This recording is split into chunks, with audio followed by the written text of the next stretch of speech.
ಗಳಿಗೆ ವಿಶಾಲಾಕ್ಷಿಯ ಆತ್ಮಪೂರ್ವಕ ನಮಸ್ಕಾರಗಳು.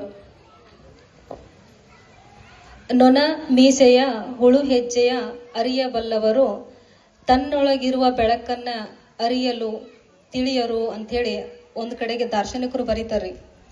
ಮನುಷ್ಯನ ಸ್ವಭಾವ ಎಂತದಾಗಿತ್ತಪ್ಪ ಅಂತಂದ್ರ ನೊಣದ ಮೀಸೆ ಹೆಂಗೈತಿ ಅನ್ನೋದನ್ನ ಅರಿಯುವ ಕುತೂಹಲ ಐತಿ. ಹುಳುವಿನ ಹೆಜ್ಜೆ ಹೆಂಗೈತಿ ಅದನ್ನ ಕಂಡು ಹಿಡಿಬೇಕನ್ನುವಂತಹ ಕುತೂಹಲ ಐತಿ. ಆದ್ರ ನನ್ನೊಳಗೆ ಏನೈತಿ ಅನ್ನೋದನ್ನ ಅರಿಬೇಕಲ್ಲ ಅನ್ನುವಂತಹ ಆಸಕ್ತಿ ಇಲ್ಲ ಆಗೈತಿ. ಹಿರಿಯರೊಂದು ಮಾತು ಹೇಳ್ತಾರೆ, 6 ಕಟ್ಟಿ ಮೇಲಕ್ಕೆ ಏರಿದವನು ಗಟ್ಟಿ ಅಂತ ಹೇಳ್ತಾರೆ. 6 ಕಟ್ಟಬೇಕು, 3 ಕಟ್ಟಬೇಕು. ಅರಿಷಡ್ ವರ್ಗಗಳು, ತ್ರಿಗುಣಗಳು ಇವುಗಳನ್ನ ಕಟ್ಟಿ ಯಾರು ಕಟ್ಟಿ ಪಕ್ಕಕ್ಕೆ ಇಡ್ತಾರಲ್ಲ ಅಂತವ್ರೆ ಮೇಲಕ್ಕೆ ಹೋಗ್ತಾರೋ ಅಂತಕ್ಕಂಥದ್ದು. ಆ ಕೆಲಸ ನಾವ್ ಎಷ್ಟು ಜನ ಮಾಡಕತ್ತಿದೀವ್ರಿ? ಕಣ್ಮುಚ್ಚಿ ಪ್ರತಿದಿನ ನಿಮ್ಮ ವಯಸ್ಸಿಗೆ ಅನುಗುಣವಾಗಿ ನಿಮ್ಮ ಉಸಿರಿನ ಜೊತೆಗಿದ್ರಿ ಅಂತಂದ್ರೆ, ಈಗಷ್ಟೇ ಅಪ್ಪಾಜಿ ಹೇಳಿದ್ರು, ಕಳೆದುಕೊಂಡಂತಹ ನೆಮ್ಮದಿ. ನಾವ್ ಏನ್ ಮಾಡಕತ್ತಿದೀವಪ್ಪ ಅಂದ್ರೆ ನೆಮ್ಮದಿಯನ್ನ ಇಲ್ಲೇ ಕಳ್ಕೊಂಡೋದಿವ್ರಿ, ಹೊರಗಡೆ ಹುಡುಕಾಡಕತ್ತಿದೀವಿ.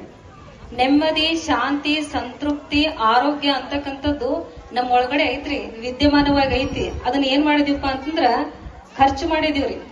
ಅತಿಯಾದ ವಿಚಾರ ಮಾಡಿ, ಅತಿಯಾಗಿ ಚಿಂತೆ ಮಾಡಿ, ಈ ರೀತಿಯಲ್ಲಿ ನಮ್ಮ ಆರೋಗ್ಯವನ್ನ, ನಮ್ಮ ನೆಮ್ಮದಿಯನ್ನ, ನಮ್ಮ ಶಾಂತಿಯನ್ನ ಹಾಳು ಮಾಡ್ಕೊಂಡಿವ್ರಿ.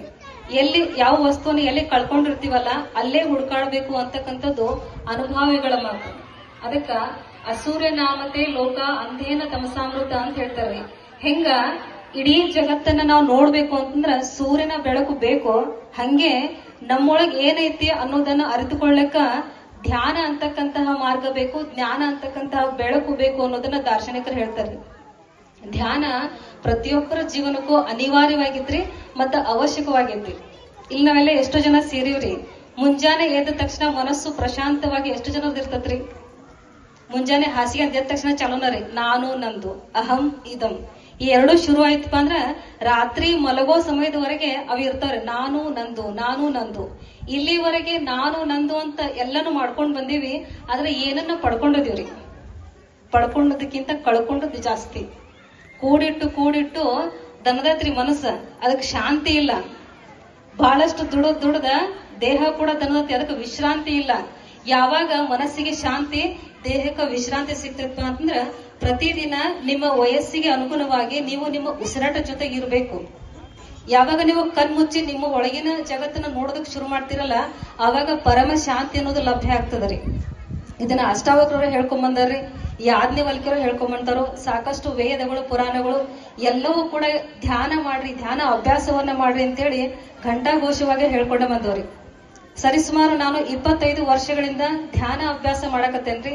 ಧ್ಯಾನ ಮಾರ್ಗದಲ್ಲಿ ಇದ್ದೀನಿ. ಇವತ್ತಿನ ದಿನ ಈ ಕ್ಷಣ ನಾನು ಸಂಪೂರ್ಣ ಆರೋಗ್ಯದಿಂದ, ಸಂಪೂರ್ಣ ಸಂತೃಪ್ತಿಯಿಂದ ಜೀವಿಸ್ತಾ ಇದ್ದೀನಿ ಅಂತಂದ್ರ ಅದಕ್ಕೆ ಒಂದೇ ಒಂದು ಕಾರಣ, ಧ್ಯಾನ ಬಂಧುಗಳೇ. ಹಂಗಾಗಿ ನಮ್ಮ ಒಂದು ದೊಡ್ಡ ಸಂಪತ್ತು ಐತ್ರಿ. ಒಂದು ದೊಡ್ಡ ಸಂಪತ್ತು, ಬೆಲೆ ಕಟ್ಟಕ ಆಗಂಗಿಲ್ಲ ಅದನ್ನ. ಆ ಸಂಪತ್ತು ಯಾವುದು? ಯಾವತ್ತರ ವಿಚಾರ ಮಾಡಿರಿ? ಯಾರ್ರಿ ಯಾವತ್ತಾದ್ರೂ ವಿಚಾರ ಮಾಡಿದಿರಿ? ಆ ಸಂಪತ್ತು ಯಾವ್ದಪ್ಪ ಅಂತಂದ್ರ ಉಸಿರಾಟ ರೀ. ಒಳಗೆ ಹೋಗುವ ಉಸಿರು, ಹೊರಗೆ ಬರುವ ಉಸಿರು. ಅದಕ್ಕೆ ಯೋಗಿ ವೇಮನರು ಹೇಳ್ಯಾರಿ, ಮೂಗಿನೊಳಗಿನ ಗಾಳಿ ಮುಕ್ತಿಗೆ ದಾರಿ ಅಂತ ಹೇಳ್ಯಾರು. ನೀವ್ ಒಳಗೆ ಏನ್ ನಡೆದತ್ತಲ್ಲ ಈ ಗಾಳಿ, ಇದನ್ನ ನೋಡ್ಕೊಂತ ಕೂತ್ರಿ ಅಂತಂದ್ರ ನಿಮ್ಮನ್ನ ಎಲ್ಲಾ ಬಂಧನಗಳಿಂದ ಮುಕ್ತ ಮಾಡ್ತತಿ ಅಂತ ಹೇಳ್ತಾರ. ಯಾಕಪ್ಪ ಅಂತಂದ್ರ ಈ ಉಸಿರಾಟ ಏನ್ ನಡೆದತ್ತಲ್ಲ ದೇಹದೊಳಗೆ ಯಾವುದೇ ಭಾಗಕ್ಕೂ ಅಂಟಿಲ್ಲ. ಈ ಅಂಟಿಕೊಳ್ಳದೆ ಇರ್ತಕ್ಕಂತಹ ಭಗವಂತ ಕೊಟ್ಟಂತಹ ಮಂತ್ರವನ್ನ ನೀವು ಗಮನಿಸಕ್ ಶುರು ಮಾಡಿದ್ರಿ ಅಂತಂದ್ರ ಈ ಭವ ಬಂಧನದಿಂದ ನಿಮ್ಮನ್ನ ಪಾರು ಮಾಡ್ತತ್ರಿ.